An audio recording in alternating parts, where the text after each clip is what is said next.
जहाँ जीत रहे हैं नरेंद्र मोदी के चेहरा है जी, जहाँ हारे हैं वहाँ नरेंद्र मोदी के चेहरा नहीं है। आप तेलंगाना में भी तो गए थे जी भाई, वो वही नरेंद्र मोदी जी।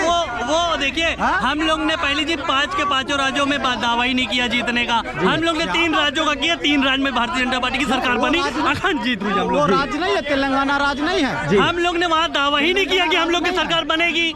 हम लोग ने दावा ही नहीं किया। आपकी तरह हम लोग जो है झूठे वादे नहीं करते हैं कि 5 के 5 राज्यों में भारतीय जनता पार्टी की, इन लोग कह रहे कांग्रेस की सरकार बनेगी। हम लोग ने कहा 3 के 3 राज्यों में भारतीय जनता पार्टी की सरकार बनेगी, और वो बन गई।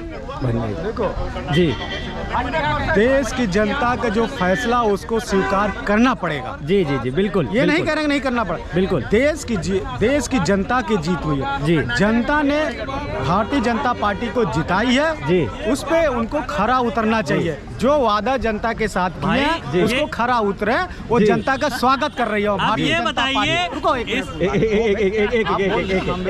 वहाँ की जनता ने स्वागत की, लेकिन मैं आपके चैनल के द्वारा एक ही बात बोल रहा हूँ, सत्य के लिए कठिनाई होती है। सत्य के रास्ते पे जो चलते हैं थोड़ी कठिनाइयाँ आती है, झूठ की जीत होती है, जुमले की जीत होती है, लेकिन सत्य के रास्ते पे थोड़ा से कठिनाई होती है। देर है अंधेर नहीं है, 2024 ज्यादा दूर नहीं है। आप इनको मैं बता देना चाहता हूँ, सबसे पहले तो जहाँ इन लोग हार जाते हैं वहाँ के इनके बड़े बड़े नेता कहते हैं यहाँ की जनता जो है मूर्ख है। सबसे पहला बयान आता है कि वहाँ की जनता जो है मूर्ख है। तो भाई साहब, आपको ये समझना चाहिए, पहले तो आप जनता का ही सम्मान नहीं कर पा रहे हैं, तो आप देश क्या संभालेंगे। तो आप ये बताइए, हमारे प्रधानमंत्री जी जो स्टेडियम में मैच हुआ था वर्ल्ड कप, वहाँ पे हमारी क्रिकेट टीम इंडिया हार गई। तो यहाँ पे सबसे पहले इन्होंने क्या फैला दिया ये कांग्रेसियों ने कि हमारे प्रधानमंत्री वहाँ पे गए थे तो पनौती है। तो भाई साहब, अब ये बताइए कांग्रेस पार्टी के लिए कौन पनौती है? बताइए सबसे पहले तो बताइए क्या कह रहे हैं कि जब प्रधानमंत्री नरेंद्र मोदी पहुंचे थे स्टेडियम में मैच देखने, वहां उनको पनौती कह दिया कांग्रेसियों ने। लेकिन अब तो कांग्रेस हार गई है, अब उनके लिए पनौती कौन है? देखिए, रही बात पनौती, देश के हित में जहाँ देश की बात आती है, ये राज्य की बात है। और देश के लिए मतलब बार बार करो, देश के लिए पनौती, राज्य के लिए नहीं है। अच्छा, वर्ल्ड कप था पूरे इंडिया के लिए था, किसी उत्तर प्रदेश के लिए नहीं है। भारत के विकास के लिए ये है। बोला इनके नेताओं ने, जो बात सत्य तो सत्य। इनको जो है सबसे पहले तो इनको माफी मांगनी चाहिए इनके नेताओं को कि एक प्रधानमंत्री को जो है आप सबसे पहले पनौती बोल रहे, शर्म आनी चाहिए आपको। चिल्लू और पानी में डूब मरना चाहिए। इसीलिए सबसे बड़ा हारने का कारण यही है कि एक प्रधानमंत्री को जो है सम्मान नहीं कर पाए, इसलिए आप हारे हैं वहाँ पे। कि आप प्रधानमंत्री नहीं सम्मान कर पा रहे और जनता का सम्मान क्यों करेंगे? इसलिए जनता ने जो है इनको मार दिया ठोकर। भाजपा ने पूरा गेम पलट दिया। राज्य ने बता दिया कि सनातन धर्म की अपमान नहीं सहेगा हिंदुस्तान। आपने तो सुना ही होगा, 3 राज्यों में जनता इनको रास्ता दिखा दिया और रास्ता साफ भी कर दिया है। और कहीं ना कहीं माने जनता के मन में विश्वास है कि भारतीय जनता पार्टी ही, क्योंकि अभी कुछ ही दिनों पहले जब हम यहाँ आए थे, आपने ही कहा था कि भाजपा बहुत बढ़िया से सरकार बना रही है राज्यों में। बिल्कुल, और वो सच भी हो रहा है। सच हो गया, तो सच हुआ। कितनी खुशी है खुद आपके अंदर? बहुत खुशी है और बहुत जनता, बहुत वहाँ तीनों राज्यों की जनता को मैं सादर प्रणाम अभिनंदन करता हूँ। ये जनता अब जातिगत राजनीति से ऊपर उठ चुकी है जी।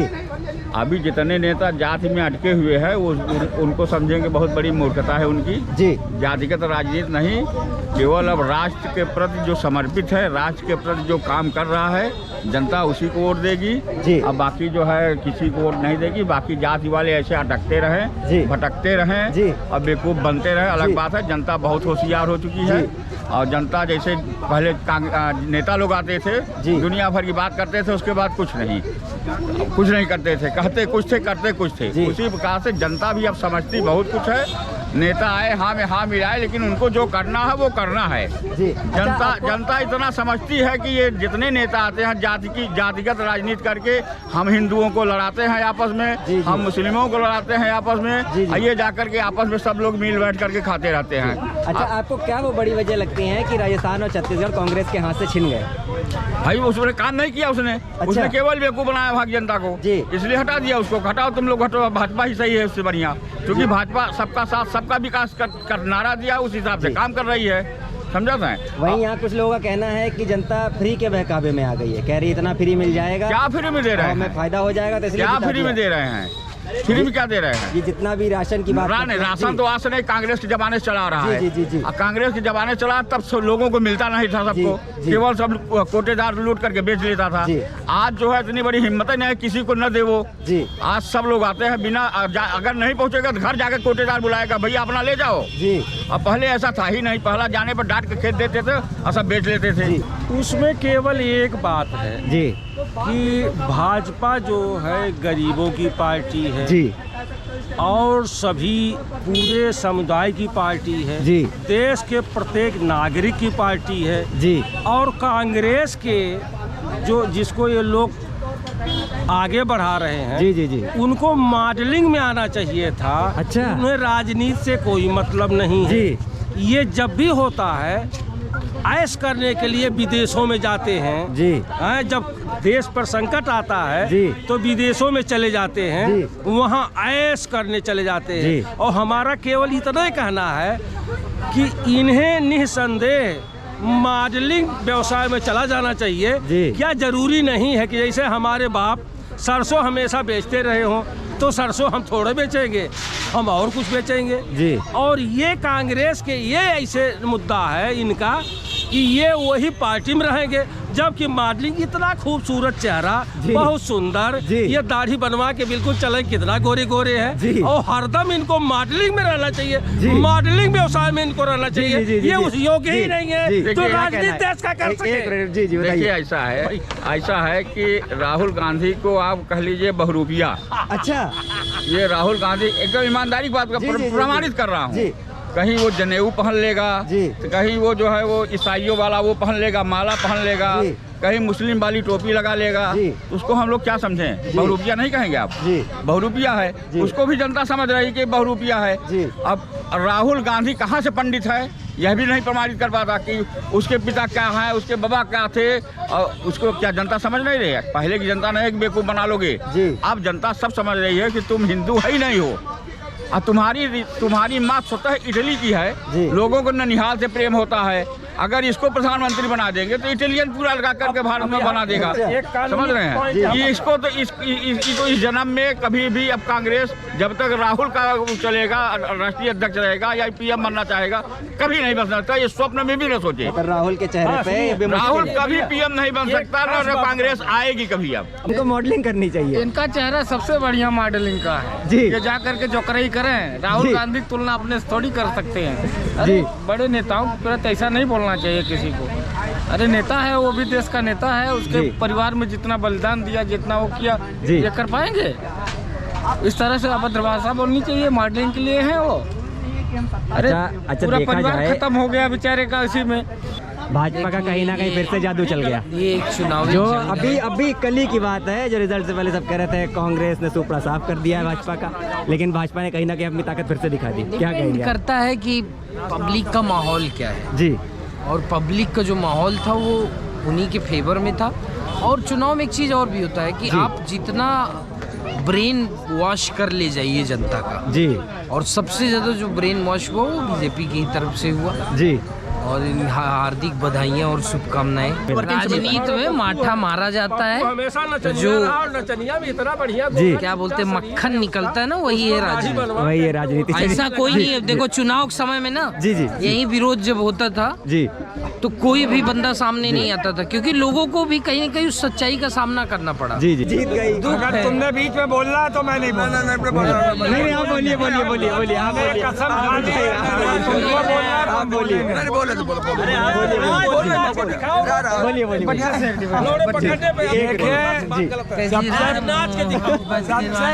में खुशी की लहर आप देख रहे हैं भाई। आप एक बात जी, सबसे पहले तो भाजपा वालों को शुक्रिया अदा करना चाहिए समाजवादी पार्टी का जी। उनकी वजह से ही जीत का जो श्रेय मिला है इनको जी, उस पर ही वो इतना इतरा रहे हैं।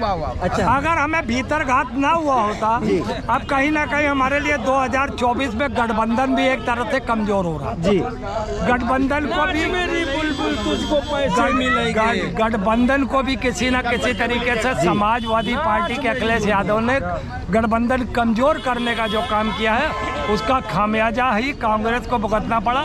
2024 अब हमारे लिए आसान नहीं होगा, मगर हम उसके लिए अभी और तैयारी करेंगे। ये जो भी आपने एक अंदरूनी बात कही कि कहीं ना कहीं सपा ने पूरा माहौल खराब किया कांग्रेस के लिए, ऐसा जाहिर सी बात है, ये तो वो पहले ही कह चुके थे चुनाव से पहले कि अगर हम तुम्हें सारे राज्यों में जिता देंगे तो कहीं ना कहीं सुन सीटों के बंटवारे पे भी लेके आ जाओगे उत्तर प्रदेश के लोकसभा की सीटों पे। कहीं ना कहीं उन्हें भी ये डर सता रहा था कि कहीं हमारा इरादा ना बदल जाए, क्योंकि हमारा गठबंधन था पूरा 2024 के लिए, ना कि विधानसभा के लिए। तो कहीं ना कहीं आकर ये जो दोगलापन तो नहीं कहेंगे, थोड़ा उनका बीच में आ जाना हमारे लिए ये हार का कारण बना। तो चलिए, वो आपको मुख्य कारण क्या लगते हैं कि जिस जगह राजस्थान और छत्तीसगढ़ की मैं बात कर रहा हूँ जहाँ पे कांग्रेस काबिज थी, वहाँ से भी चली गई, ऐसा क्या लगता है? मतलब जनता को क्या दिखा? क्या वो योजनाएं दिखी? क्या वो विकासन दिखा? क्या चीज़ आपको लगती है कि जनता बड़ी लुभा गई जनता को? नहीं, कहीं कुछ नहीं लगा। आप निरंतर आप कभी 161 सीटों पे लड़े सापा, फिर उसके 5 साल बाद आप 51 पे लड़े, उसके बाद कुछ और सीटें, इस बार आप 42 सीटों पे लड़ गए। ठीक है, जब एक तरफ आप गठबंधन की बात करते हो, दूसरा तरफ उसी गठबंधन को कमजोर करके 2024 को भी कमजोर आपने कर दिया कहीं ना कहीं, तो उसकी अब नए तरह से वो होगा। और हमको लगता है कि पार्टी शीर्ष को समझना चाहिए कि अब उन्हें 2024 में खासकर कांग्रेस को सापा के साथ तो कोई भी गठबंधन नहीं करना चाहिए। वो जिस तरीके से जैसे लड़ना चाहे अपना लड़े, क्योंकि कांग्रेस की वजह से ही ये जो हुआ है। और हमें लगता है कि इसको आगे गठबंधन में भी ना आए, और आगे पूरे गठबंधन से भी हम चाहते हैं कि कांग्रेस पार्टी अपने आप को किनारा कर ले, क्योंकि नीतीश कुमार पिछले आप देखोगे जब गठबंधन के लिए राजी हुए थे उससे 6 महीने पहले तक ये हमेशा प्रयास करते रहे गठबंधन के लिए, मगर कांग्रेस राजी नहीं हो रही थी। मगर अगर उसको राजी हुई है तो उसका खामियाजा ही कांग्रेस को भुगतना पड़ गया।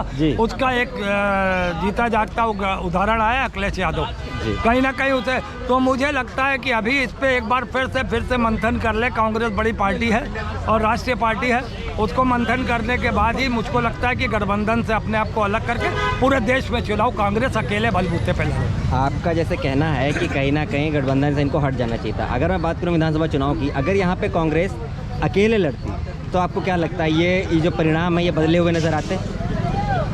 अगर स्थितियाँ ये खराब ना की होती, क्योंकि राज्यसभा में विधानसभा में तो हमारा कोई अलायंस था नहीं, मगर कहीं ना कहीं एक खटास पैदा करने के लिए फिर आपका 42 सीटों पे जाके खड़े हो जाना, पूरे चुनाव के समीकरण को बिगाड़ देना। आप तो कह रहे थे हम 4-5 सीटों पे भी राजी हो जाएंगे, हमें दे दो, तो फिर उतने में ही लड़ लेते। फिर 42 सीटों पे लड़ने की क्या जरूरत थी? और लड़के आपने जिस तरीके से कांग्रेस को नुकसान पहुंचाने का कोशिश की है, तो आपको लगता है कांग्रेस अब आपको छोड़ देगी? लोकसभा के चुनाव भी बाकी हैं, और भी चुनाव है, जीवन भर चुनाव चलेंगे।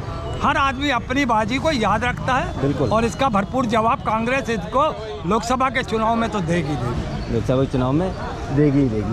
जैसा कि आपने सुना, यहाँ इन्होंने बताया कि किस तरह से कांग्रेस को समस्याओं का सामना करना पड़ा, किस तरह से कांग्रेस हारी, और कहीं ना कहीं जितने भी ये कांग्रेस के समर्थक हैं वो कहीं ना कहीं भाजपा को और वहाँ की जनता को धन्यवाद दे रहे हैं और कह रहे हैं कि उनको जीते हैं, तो उनको बहुत बहुत बधाई।